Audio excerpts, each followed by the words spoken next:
Ok. Bonsoir tout le monde. Voilà. Toujours une fois, Kalamatogumna. Ananga philosophe Badebe Nyowana. Michel Kouati Adama. Voilà.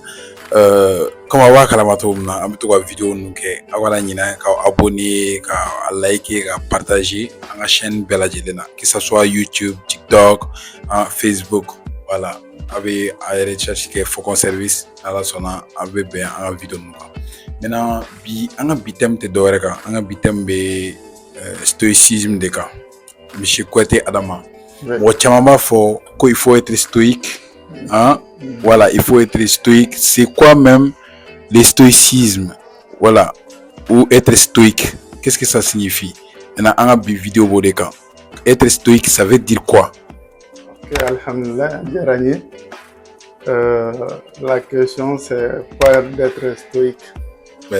Voilà, donc avant d'être stoïque, il faut faire le stoïcisme.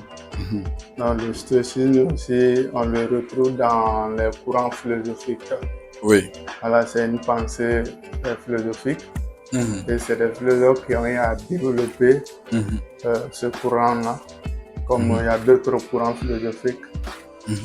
Le stoïcisme, ce n'est rien d'autre que la personne, c'est-à-dire la pensée venant d'un philosophe ou d'un être humain qui pense qu'il ne sert à rien de s'occuper des choses qui sont au-delà de soi, des choses qui ne sont pas dans ta capacité. Donc, tout ce qui ne relève pas de toi, il ne faut pas se soucier de ça. Voilà, donc c'est ça du stoïcisme. Oui. Donc, celui qui le fait, celui qui pense comme ça, on l'appelle la personne un stoïque. Un stoïque. Un stoïque, voilà. Okay. Maintenant, si je comprends bien, maintenant, être stoïque, est-ce que ça veut dire être naïf? Non, pas du tout, ça n'a rien à voir. C'est le contraire même. C'est le contraire même. Les stoïques, c'est des gens qui nous demandent, ou qui se demandent d'éviter des choses auxquelles toi-même tu vas regretter les conséquences après. Okay. Donc, c'est pourquoi ils te demandent de se limiter au peu que tu as, ou au peu que tu peux. Donc, ça n'a rien à voir avec la naïveté. C'est ce que tu vois. Un stoïque, c'est quelqu'un que moi, je pourrais dire, j'apprécie sa vision, sa façon de penser, surtout actuellement, le monde que nous vivons. Je pense que être stoïque, ça a beaucoup d'avantages par rapport à pas mal de choses. Un stoïque peut ne pas être dans des problèmes qu'il ne le souhaite pas à travers sa pensée, parce que du moment où je ne me mêle pas de ce qui ne me regarde pas, ça va m'éviter pas mal de problèmes. Pas mal d'ennuis, oui. Voilà.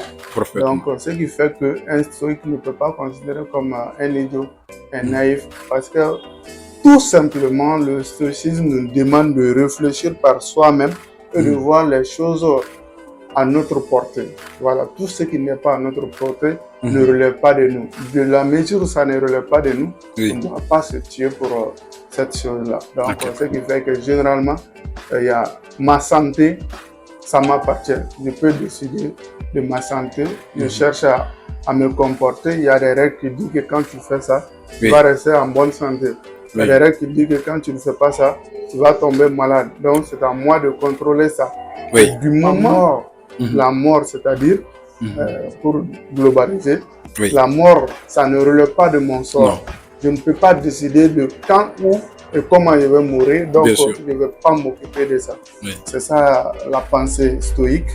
Et c'est des gens qui pensent comme ça, des gens qui travaillent dans le sens, on les appelle les stoïques et non les naïfs. Voilà, je ne sais pas si je me fais comprendre. Ok, maintenant on a une citation de Marc Aurèle dit la meilleure vengeance, c'est de ne pas ressembler à celui qui t'a fait du mal. Maintenant, comment toi tu vois cette citation? Mais tout est clair, cette pensée. Touché à cette citation.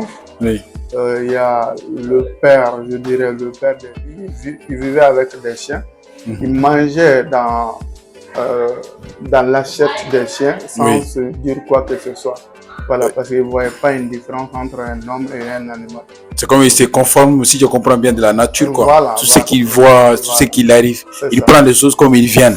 Il n'essaye pas de le changer à sa manière. Ou bien, voilà. Effectivement.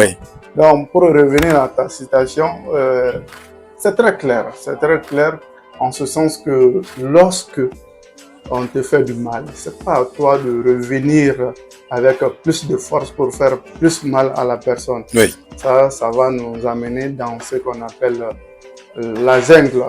Donc, ce n'est pas bon, ce n'est pas bon. Et surtout, nous vivons dans un état civil. Donc, lorsque nous sommes dans la société, nous sommes civilisés. Oui. Donc, quelqu'un qui se considère comme animal, c'est à toi de lui faire rappeler sa situation humaine et non de répondre en tant qu'animal. C'est pas bon. Oui. C'est ce qui fait qu'aujourd'hui, il y a pas mal de problèmes dans ce monde-là. Du moment le plus fort cherche à dominer le plus faible, vous allez voir le plus faible aussi cherche des solutions pour faire du mal au plus fort. En ce moment, il serait très difficile. En passant par d'autres choses, en faisant appel à d'autres choses. Oui. Il serait très difficile de s'attendre entre nous et ce qui nous amènera à la ruine.